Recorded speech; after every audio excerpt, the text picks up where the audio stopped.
Mikhail Vasilev era un hombre misterioso que vivía en las afueras de un pintoresco pueblo en las montañas. Había servido al ejército de su país en su juventud y luego de mucho trabajar, decidió mudarse a otro país con otra cultura y otro idioma. El problema con Mikhail era su forma de ser. Cuando llegó a aquel tranquilo pueblo, todos sus habitantes le dieron la bienvenida, pero el viejecillo no era exactamente amigable. Parecía odiar las visitas y siempre hacía sentir incómodos a sus invitados. Era apático, silencioso y muchas veces malhumorado. Se había ganado el apodo de loco por ciertos eventos desafortunados que habían ocurrido cerca de su destartalada casa. Mikhail había comprado un terreno lleno cerca de un caudaloso río, rodeado de encrespadas cuestas. Los habitantes del pueblo evitaban aquel claro por lo difícil de acceder a él, pues eran casi 2 horas de camino solo por disfrutar un poco del país y de un pequeño río que de todas formas pasaba también más cerca del poblado. Sin embargo, varias personas hacían un esfuerzo para que el anciano se sintiera incluido en la tranquila vida de las montañas. Señor Mikhail, buenas tardes. Hemos venido a invitarlo a las fiestas religiosas que celebraremos en el pueblo. Quisiéramos que usted participe, ya que no lo hemos visto mucho en el centro. El anciano les dirigió una mirada de sorpresa con sus fríos ojos azules y solo asintió con la cabeza. Mientras terminaba el trabajo en su campo de vegetales, al notar que los lugareños no se iban, pareció recordar que desde el pueblo hasta su casa había un gran recorrido, así que dejó su faena por la mitad y les hizo una seña a los señores para que lo siguieran. Al llegar a su destartalada casa, les ofreció agua que extrajo de una extraña vasija negra. Los lugareños tenían miedo de beberla, así que solo simularon darle pequeños sorbos, aunque notaron que estaba increíblemente helada. Uno de los visitantes quiso entablar un poco de conversación con aquel huraño anciano, aunque no salió para nada como se lo imaginaba. Señor Mikhail, ya que lo estamos invitando a una fiesta religiosa de nuestra cultura, nos gustaría que usted nos comente un poco de cómo son las fiestas en su país. ¿Hay algún tipo de ceremonia especial que tengan en su país? El anciano se quedó en silencio unos segundos mientras veía a su interlocutor directamente a los ojos. Luego, con voz áspera, que revelaba su poco uso, respondió con un español bastante fluido. Los hombres de mi país no participan en estas fiestas, solo mujeres y niños, pero ustedes fueron amables. Iré y ayudaré en lo que pueda. Los visitantes al escucharlo se sintieron un poco intimidados por las desapacibles palabras del hombre, quien luego de terminar su vaso de agua buscó una canasta llena de duraznos y los colocó frente a los invitados para luego salir por la puerta y continuar con su trabajo. Las semanas pasaron y al llegar las fiestas el viejecillo se apersonó a la iglesia muy temprano con sus herramientas de trabajo en un pequeño bolso. El sacerdote no supo cómo explicarle que en realidad lo habían invitado para disfrutar de las fiestas, no para trabajar en ellas. Al ver el semblante serio y expectante del anciano, el padre optó por pedirle ayuda con pequeños trabajos de reparación del templo que no habían tenido tiempo de realizar. Mikhail se afanó en la tarea sin pronunciar una sola palabra. Trabajaba rápido y sin quejarse del frío matutino que en esas horas era como un afilado cuchillo. El monje se puso entonces a prepararle un modesto desayuno que consistió en café caliente, pan, huevos y un poco de mermelada. Cuando llegó para entregárselo al hombre, Mikhail lo vio confundido y con su usual tono serio le dijo: «Gracias, yo ya he desayunado, pero lo tomaré por tu amabilidad. Los sacerdotes en mi país no son como aquí». Mikhail comió el desayuno y luego pronunció unas palabras inentendibles en su idioma natal. Luego le preguntó al padre si había algo más en lo que pudiera ayudar. «Realmente no hay nada más, señor Mikhail, pero si gusta puede ir a la oficina de la alcaldía y esperar allí. Tal vez el señor Roberto tenga más trabajo para usted. Yo debo preparar todo para la primera misa». Mikhail se despidió con su pequeño asentamiento de cabeza y emprendió el camino hacia la alcaldía. no sin antes hacerle un extraño ritual de respeto hacia la iglesia. Se colocó de frente y pronunció palabras extrañas mientras se golpeaba el pecho con la mano izquierda. Al llegar a su destino, el alcalde Roberto lo recibió alegremente y le preguntó qué hacía en su despacho a una hora tan temprana. «Ustedes me invitaron a las fiestas. Quiere decir que tenían trabajo para mí y eso es lo que quiero hacer». «Oh, no, señor Mijaíl. Usted ha malinterpretado nuestra invitación. Nosotros solo queríamos invitarlo para que disfrutara de las fiestas y conviva con las personas del pueblo, ya que no sale mucho de su casa. Tengo entendido eso». Aquella respuesta no pareció agradarle al anciano, quien se levantó de inmediato y dijo: «A mí me gusta estar en mi casa, las montañas me gustan, los pueblos son demasiado escandalosos, además los santos son distintos aquí y no los entiendo. Por favor, no me llamen si no es algo importante». Y sin más abandonó la estancia. El alcalde estaba totalmente descolocado por la vergüenza que sentía, así que dio la orden de que no se invitara al anciano a una próxima celebración. Le había parecido una ofensa la respuesta, aunque en cierto modo algo extraña.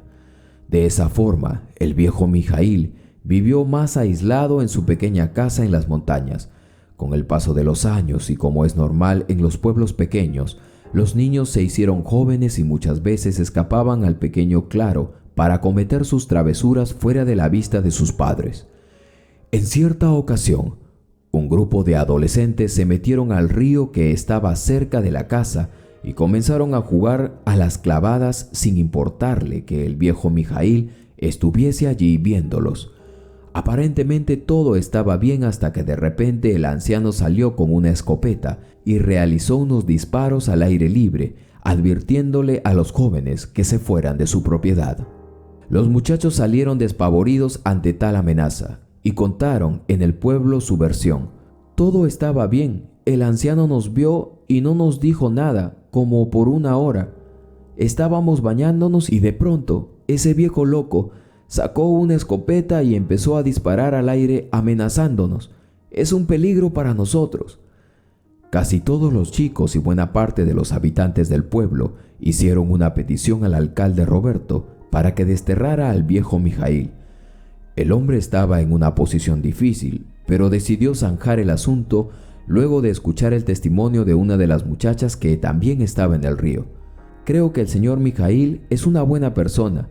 Él solo nos estaba cuidando. No me parece justo que se le castigue cuando él solo estaba haciendo lo correcto, cuidar su propiedad». El alcalde decidió prohibir las excursiones a cualquier tipo de visita al claro del señor Mijaíl. Después de todo, aquella era una propiedad privada. El pueblo no estaba contento con esta decisión, pues deseaban que el anciano fuera desalojado. Empezaron a tildarlo de loco y a mirarlo mal las pocas veces en el mes que se acercaba al pueblo para hacer sus compras y comerciar con sus vegetales y frutas.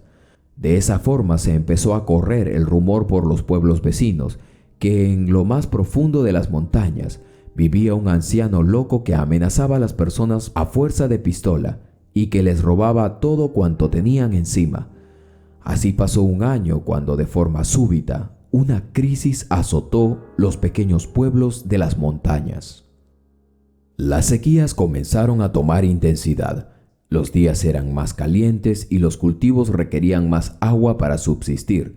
Los animales se desmayaban por las altas temperaturas y aún la brisa fría, tan común en aquellos parajes, comenzó a tornarse brumosa y pegajosa.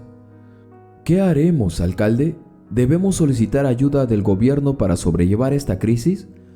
El alcalde Roberto miraba preocupado los informes de todos los lugareños, los cuales dejaba a la vista el precario estado en el que se encontraban las granjas. Su mente parecía estallar en preocupación mientras pensaba en cuál sería la mejor forma de comunicarles la grave noticia que debía darle a sus vecinos. Quisiera darles un soplo de esperanza, mis estimados señores, pero mucho me temo que los funcionarios del gobierno con los que entablé conversación piensan que las zonas de las montañas no deben tener tantos problemas por nuestros ríos. «Eso es absurdo, Roberto», exclamó uno de los agricultores. «¿Acaso no saben que los ríos están secándose, que el caudal no es igual que antes, Estamos ante una verdadera emergencia y ellos no hacen nada. Bueno, señores, tratemos de pensar en una solución. No ganamos nada con quejarnos, dijo otro hombre que estaba presente. Mientras la pesada reunión entre agricultores y el alcalde se llevaba a cabo, el viejo Mijaíl entró en la oficina ignorando por completo a la secretaría que gritaba que no podía entrar sin permiso. Buenas tardes, estoy buscando al señor Agustín. Aquí le traigo la leche de la cabra y las zanahorias que pidió. El precio es el mismo, no se preocupe. Todos se voltearon a ver las zanahorias que el anciano traía en las manos. Eran enormes y de un vivo color anaranjado. Aparentemente habían tenido una correcta humedad mientras eran cultivadas, lo cual era difícil con aquel serio problema de sequía que ahora afrontaban. Por unos segundos nadie dijo nada, hasta que el alcalde rompió el silencio con una pregunta. Señor Mijaíl, ¿usted ha tenido problemas con la sequía estos últimos meses? El anciano le respondió clavando sus ojos fríos en el rostro del preocupado hombre. No más de lo usual. Mis animales han tenido suficiente agua, igual que mis campos. El caudal ha bajado, pero supongo que aún es suficiente para ustedes con los arroyos que surcan las otras montañas. Uno de los agricultores tomó la palabra. La verdad es que no, señor Mijaíl. Nos encontramos ante una grave situación que no sabemos cómo solucionar. Nos gustaría pedirle ayuda para ver si usted podría servirnos de su agua. Mijaíl los vio con desconfianza, a lo que los hombres pasaron a explicarle la serie de predicamentos a los que se enfrentaban. El anciano los escuchó calladamente, simplemente asintiendo cuando era necesario. Al final pidió que le facilitaran un mapa de la región en donde se vieran todos los ríos. Luego le pidió el dinero al señor Agustín y se dirigió a la salida respondiendo quedamente: Mañana pueden traer a sus animales a mi propiedad para que se acomoden con los míos y no mueran de sed. Pasado mañana comenzaremos a trabajar. Todos se vieron confundidos, pero asumieron que el anciano les había dado su consentimiento para construir una tubería provisional hasta la granja más cercana y de allí poder distribuirla hacia los demás. Al día siguiente, tal como se había acordado, el viejo Mijaíl recibió a todos los animales de los demás agricultores, unos 100 por lo menos en total. Los cansados hombres agradecieron la helada agua que les ofreció Mijaíl y se la tomaron a grandes tragos sin importarles de dónde había salido. Echaron un vistazo hacia el río y observaron que, si bien el caudal se había reducido, todavía había un buen nivel. El anfitrión les indicó a los agricultores que lo siguieran a través de una cueva tenebrosa, ubicada cerca de su casa. Al llegar al final vieron con asombro que se trataba de una cúpula natural, la cual mantenía una temperatura fresca y filtraba la luz del sol. Era allí donde el anciano tenía los establos de sus animales. Un pequeño arroyo cruzaba de punta a punta la estancia y era lo suficientemente largo y profundo para que todos los animales pudiesen beber. De inmediato, una partida de hombres se dispuso a organizar a los animales mientras que otros se dirigieron a hablar con Mijaíl. Muchas gracias, señor Mijaíl. No tiene idea de cuánto agradecemos su generosidad. Si gusta, podemos empezar de inmediato a hacer los planos para construir la tubería. El anciano los vio con una expresión intimidante y sin pestañear preguntó: ¿Cuál tubería? Los hombres estaban confundidos y se veían entre sí, mientras el inexpresivo anciano esperaba una respuesta. Finalmente fue el señor Agustín, quien mantenía una relación de negocios con el anciano, el que tomó la palabra. Bueno, todos pensábamos que ayer usted nos había dado permiso para construir una tubería desde el río de su propiedad hasta la granja más cercana para surtir el río central del pueblo. El anciano se les quedó viendo con un usual gesto de desagrado y llanamente les contestó: Yo no he dado mi permiso para tal cosa. Lo que haremos a partir de mañana será buscar los nacimientos de los ríos y examinar la posibilidad de aumentar su caudal. Este calor ha derretido algunos de los picos de hielo y nieve que alimentan los ríos. No tiene sentido que no haya agua. ¿No lo habían pensado? Todos guardaron silencio, se sentían molestos y estafados por el anciano. sin decir una palabra más. Los agricultores se dispusieron a organizar a sus animales. Más tarde comenzaron a hablar entre ellos. ¿Quién nos dijo que podíamos confiar en un anciano chiflado? Nos toma por tontos. Cree que nuestras montañas son como las de su país. No tiene idea lo peligroso que es buscar los nacimientos de los ríos. La gran mayoría de los hombres decidieron quedarse y vigilar a sus animales mientras salvaban lo que podían de sus cosechas, y solamente 3 se ofrecieron para ayudar en el disparatado plan del anciano. A la mañana siguiente, solo Agustín, Franco y Gustavo se presentaron ante Mijaíl, listos para partir. El anciano no hizo preguntas, simplemente emprendieron la marcha hacia las montañas. El camino lo realizaron sin hablar demasiado, pues les costaba seguir el paso del anciano, y conforme iba subiendo la altura, sentían que el aire se les iba. Mijaíl era sorprendentemente ágil y resistente a pesar de su edad. Les estaba dando una dura lección a todos aquellos jóvenes y también a los hombres que incluso eran 20 años menor que él. Al finalizar el primer día, todos estaban exhaustos y aún les quedaba 4 horas de camino. Decidieron acampar en un claro al lado del río principal, por el cual fluía un caudal tan pobre que temían que fuese a desaparecer. Los hombres se sentaron a descansar mientras Mijaíl sacaba varias cosas de la alforja de su burro. Sacó una vasija negra como la que tenía en su casa, pero más pequeña, queso de cabra, pan y otras cosas para comer. Lo repartió entre sus acompañantes y se sentó él mismo a comer. Nadie decía nada, todos estaban preocupados viendo el río y en el duro invierno que se acercaba. De pronto Mijaíl rompió el silencio. Sé que muchos de los hombres del pueblo piensan que soy un anciano loco, que vine de un país extraño y cosas por el estilo, pero la verdad es que estas montañas me han dado tanta paz que jamás actuaría de forma mezquina con ellas. Estoy seguro que si seguimos el río encontraremos por qué ha disminuido tanto. Los hombres vieron impresionados a Mijaíl. Eran las primeras palabras amables que habían escuchado de parte de ese hombre en todos los años que llevaban conociéndolo. Agustín era quien más trataba con él. Pensó que sería un buen momento para preguntarle más sobre él. Señor Mijaíl, usted nunca nos ha contado de dónde viene. Nos gustaría saber un poco más. Si no le es incómodo de contar, obviamente. El anciano se acomodó mejor en donde estaba y fijó sus ojos en la pequeña hoguera. Pasaron unos segundos hasta que finalmente contestó. Yo vengo de un país muy frío, tan al norte del planeta, que tenemos 6 meses de completa oscuridad y 6 meses de pura luz, pero jamás deja de hacer frío, incluso en verano. Cuando era joven me enrolé en el ejército. Pensé que esa era una profesión honorable, pero solo conocí el rostro más cruel del mundo. Cuando la guerra explotó, fui enviado con mi regimiento al frente. Aquello fue un horrible desastre. Fui el único que salí con vida en realidad, desobedeciendo las órdenes de mi superior. Vagué durante meses por las praderas congeladas, bebiendo el poco hielo que lograba derretir y comiendo hasta lo impensable. A pesar de eso, fue allí donde aprendí a conocer la naturaleza y todo lo que puede ofrecernos. Pensé que moriría, pero de alguna forma logré sobrevivir. Sin embargo, de tanto beber hielo descongelado, enfermé por no filtrar el agua. Es por eso que siempre viajo con mi vasija. Es un filtro que purifica el agua y la enfría. Es bastante simple de construir.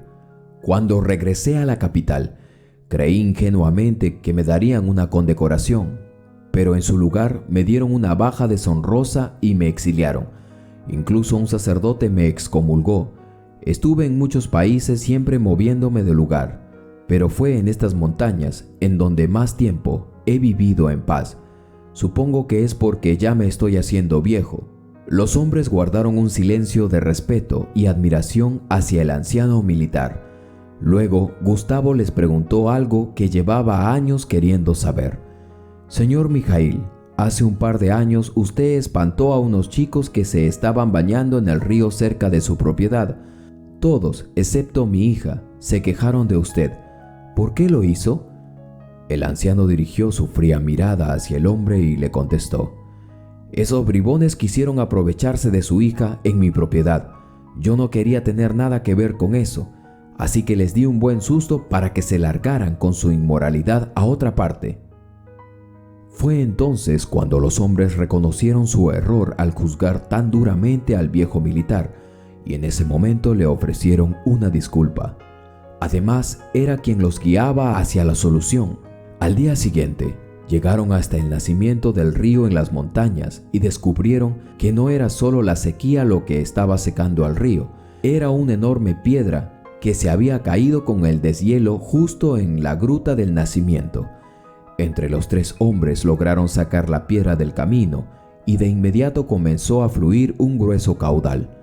Las personas del pueblo constataron que el río volvió a tener su flujo habitual y le agradecieron sinceramente al viejo militar. Poco a poco, Mijaíl se abrió más con sus vecinos y todos aquellos rumores, poco a poco también, quedaron olvidados, así como la nieve se derretía. ¿Qué les pareció esta historia, mis queridas suscriptoras y suscriptores? Espero que les haya gustado como a mí. Si fue así y captaste el corazón de la historia, házmelo saber en un comentario. Yo a cambio te regalaré un corazón. Soy tu amigo Carlos Matthews y te invito a que no te muevas porque aún viene una historia más.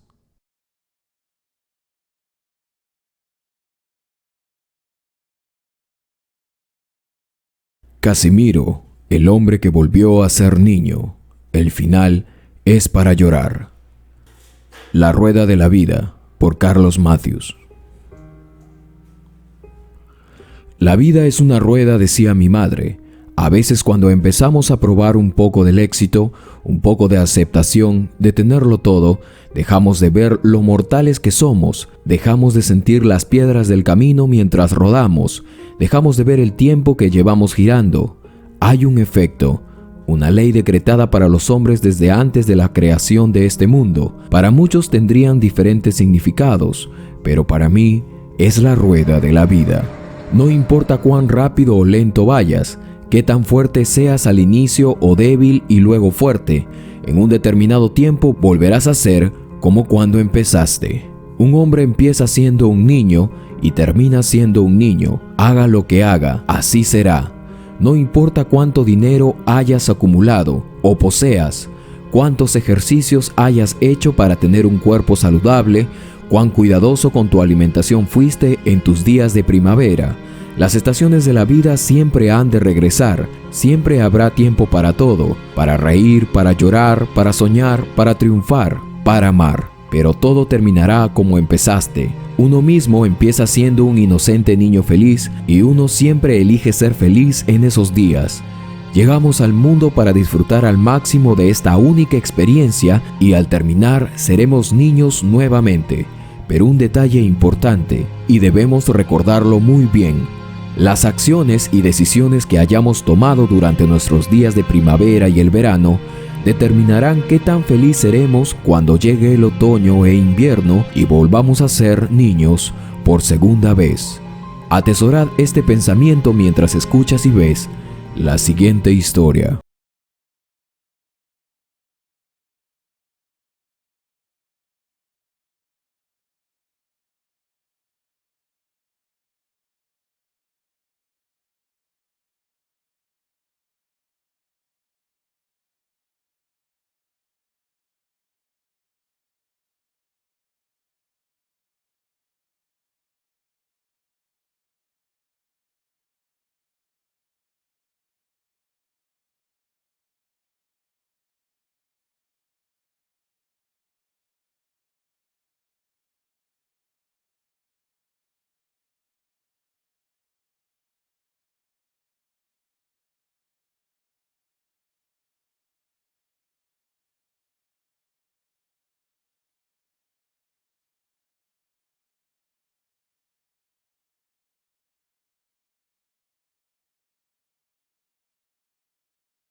mucho, me costaba dormir si sabía que él aún no llegaba a casa.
por la casa llamándolo. «Abuelo, abuelo, ya llegué. Abuelo, mira». Mi padre, al verlo, solo asentía con la cabeza. Eso era todo lo que podía hacer ahora. La enfermera tenía que asistirlo para que haga sus necesidades. Yo solo observaba la escena y para mí era algo deprimente. Cómo él, de ser un hombre tan fuerte como lo había conocido, llegó a ser un hombre tan frágil, se había vuelto como un niño. Incluso lo tenían que cargar. Valentino, mi hijo, ahora lo ayudaba a caminar, pues mi padre ya casi no veía. Al ver cómo su vida se iba de sus manos, me dije que así tenía que ser.